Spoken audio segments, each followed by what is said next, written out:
Hello, boys. This was for the boys, and I don't think this one will benefit girls. I know most of the girls, well, not most, all the girls that tune in to the YouTube channel here, they're the very nice special girls because they actually are capable of intellectual honesty and independent thought, and they actually like guys. And of course, my readership is so skewed; it's like 90% male. But those 10% of females, you might want to look out for those girls because they're the ones that'll tug your heart, and then all of a sudden you're like, hey. And love is a tender trap with those ladies. But anyway, this is not even a slight on the majority of women. This is a minority of women.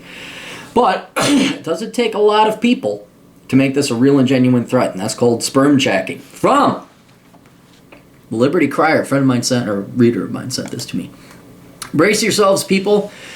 This is a long, strange tale of a woman who allegedly stole her now ex-boyfriend's sperm from a used condom and then used it to impregnate herself with twins through in vitro fertilization. She then went ahead and sued her ex for child support, and she won.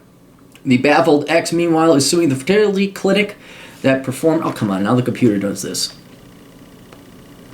Give it a second. It'll come back. X is suing the fertility clinic that performed the procedure without his knowledge. Here's how it happened according to the Houston Press. Joe Pressel began dating his girlfriend, Anitria. See, there's the first thing, boys. Weird, obscure names that their hippy-dippy baby boomer parents gave them, like, Faith or Tenacity or whatever. In 2005, they broke up in 2007, and 3 months later, she told him she was pregnant with his child. Pressel was confused since the couple had used birth control. Pressel, you foolish boy. But a paternity test proved that he was indeed the father. So Pressel let Anitra and the boys stay at his home, and he agreed to pay child support. Fast forward to February of this year when 36-year-old Pressel found a receipt from a Houston sperm bank called OmniMed Laboratories for cryopreservation of a sperm sample. Pressel was listed as the patient, although he had never been there. He called OmniMed, which passed him along to his affiliated clinic, Advanced Fertility. The clinic told Pressel that his wife, in quotes, had come into the clinic with his semen and they performed in vitro fertilization with it, which is how Anitria got pregnant. I'm wondering, I'd be suing these people too because I'm wondering, do you sperm donor clinic places ever ask where the guy is? Or could a woman just walk in? Well, apparently a woman can. They could just walk in with somebody else's genetic material and knock themselves up. Don't fucking tell me women are impressed in this society. Do not fucking tell me. I know people, there's injustice on both sides. But don't fucking tell me that men are just, whip-de-dinging fucking dick out in society, smoking cigars and drinking brandy, and there's no fucking evil people coming after us. So don't tell me that. The big question is, of course, how exactly did Anitria obtain Pressel's sperm without him knowing? Simple, she apparently used their used condoms. I couldn't believe it could be done. I was very, very devastated. I couldn't believe this fertility. Okay, we all know this. Now, a couple important things here. If not the most important thing for you boys to realize. You have got to understand that this does happen. When I first heard this, maybe it was 10 years ago. Maybe not even that. Maybe I was in my 30s. I don't know. I was old enough, jaded enough, and cynical enough already not to be a naive type. I wasn't 22. I'm like, well, okay, little lady, I'll protect you. This was when I was, very much a veteran. But when I heard this, I'm like, no one would do that, okay? And then more and more stories started coming up. And then I also started listening to Tom Likas, and boys, that is an absolute must, okay?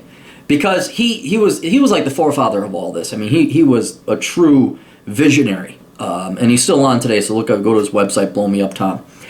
But for my readership, and in case you didn't know, I want to get it into your boy's head that this is a real thing. No matter how grotesque, no matter how politically incorrect, no matter how preposterous this sounds, women spermjacking your sperm does and can happen.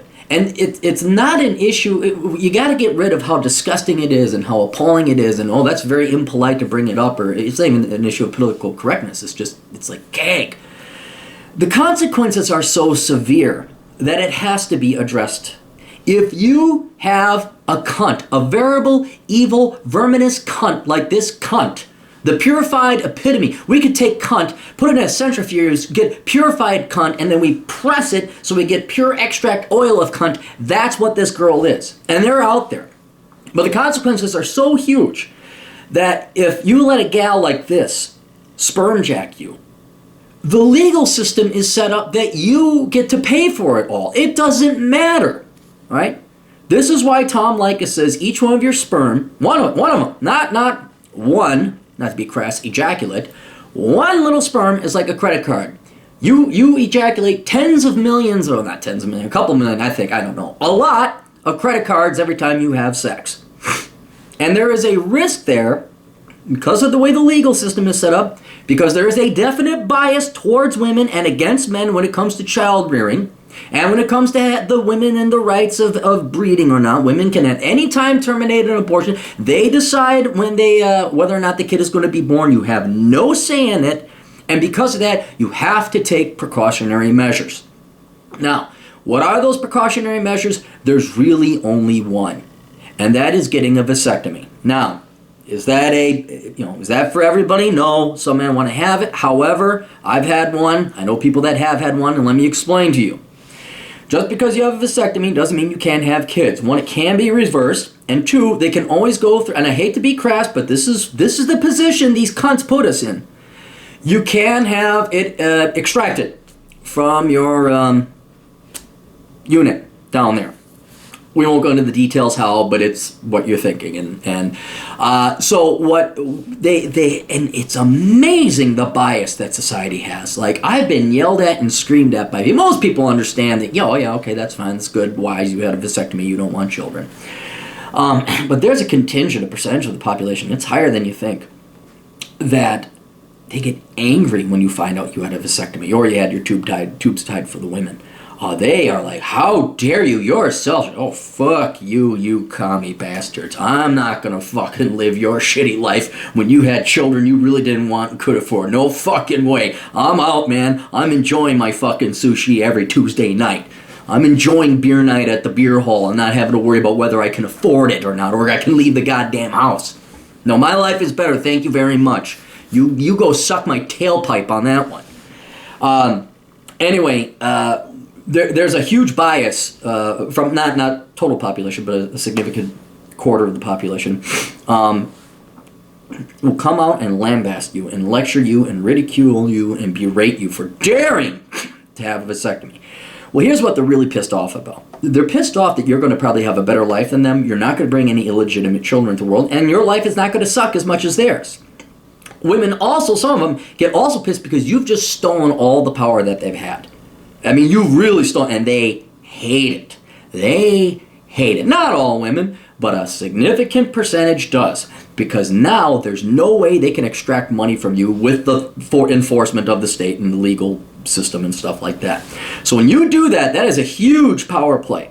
And a very wise one. Because, as I said before, it's not like you can't have kids. You can always have kids. Your own kids, right? Now, you will want to talk to a doctor about this, okay? Sometimes the procedures are not reversible. Sometimes it's not worth risking extracting a sperm from your unit after you've had a vasectomy. So you definitely, I'm not a doctor, but I've gone through the procedure. They told me all this other stuff, but there's stuff they don't tell you because, again, doctor, you go up to them when you're 23 years old. Some doctors will try and talk you out of it. Fuck those doctors. They'll probably screw up the vasectomy anyway, so you're still shooting live ammunition. You want to find one that doesn't, no questions asked. Yeah, I totally understand. So when it comes to having kids, it is the most serious decision you will make, aside from who you choose to marry, and that is having kids. And if you get some gal, and there's a percentage of them out there, all right? Not all women, no all. Yes, I know, no all. But you know what? It's a lot like Muslims. And you say, oh God, here it comes. It is, because it's true. I don't mind speaking truth, no matter how politically incorrect. The vast majority of Muslims are not radical terrorists. They're not, okay? And then there's estimates, somewhere between 5 and 10 are radicalized, 5 to 10%. Well, since there's 1 billion fucking Muslims on the planet, that's kind of a problem. That's like 50 million to 100 million radicals. It doesn't take a high percentage. It just takes enough. And, I haven't seen any studies and all that, but based on what I would estimate, nearly all women want to have kids. No matter what they say, they all want to have kids. It's their biology, the biological clock, all that other stuff. I would say half of them, well, there was a survey out there. What was that survey? This is just me estimating. I'd say half of them would probably have no moral qualms with other women using unethical means to use pregnancy to trap a boyfriend into marriage. And there is a survey.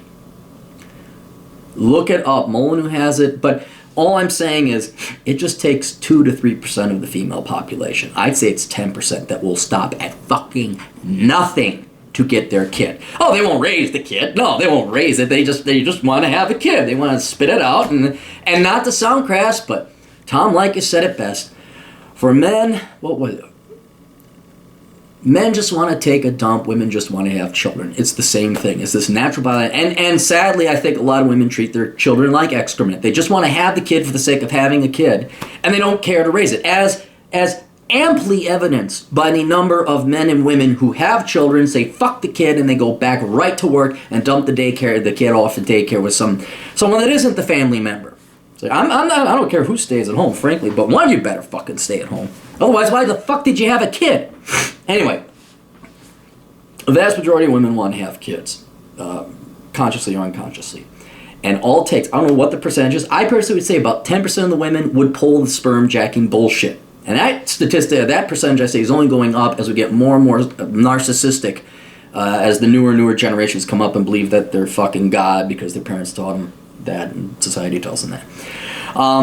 So, boys, it's whether it's 2% or 10%, if you're sleeping around, you have got to be protected. All right? Now, that's one thing, the vasectomy. That's the most surefire way. And even those can be naturally, like only one in 300 accidentally come undone. So you got to get yourself tested regularly every year. Make sure you're still shooting blanks. Right?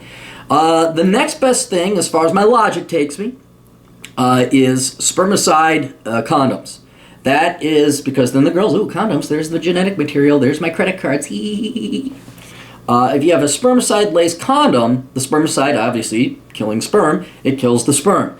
Maybe not all of it. That's where you get into really risky things. But it's just like the next best measure. And then the third defense is, don't stick your dick in crazy. Now, it's really hard. Because some women act sane for a long time. And then it's not until, like, this happened to people I know, it's not until they're engaged or married does the woman all of a sudden go crazy. So I couldn't even give you advice on how to find a non-crazy girl. I'm not God. I've dated plenty. Some of them are really crazy, you'll figure it out right away. But, try not to stick your dick in crazy. But really, boys, consider that vasectomy. Again, talk to your doctor. If you're thinking, boy, I'd like to have children someday, but I don't want to have my life ruined like this guy and thousands of others. You gotta look out for... Oh, and that's another thing. You don't believe this happens? Go to that on Craigslist. There's a woman selling positive birth control tests so the girls could trick their husband. And then go search. It's on the internet. Like, search, like, how do I trick my boyfriend into marrying me? Or how do I trick my boyfriend into pregnancy? And it's so fucking scary. These women, well, I wouldn't advise it. That's quite immoral. But here's how you do it anyway. Fuck you. Boys, take whatever modicum. This is probably the biggest scepter of power you can grab and take it away from women. And make sure you're in control of your own fate. That is, make sure you get a vasectomy, okay? So, research it more. I'm not saying go get a vasectomy right now. I'm saying to prevent your life is over when this happens. Because not only do you have kids you weren't planning on, and you kind of are obligated to take care of them, it came attached to the world's biggest cunt. The most evil, vile cunt who did this to you. An evil, despicable woman. And that's their mother. You get to deal with that.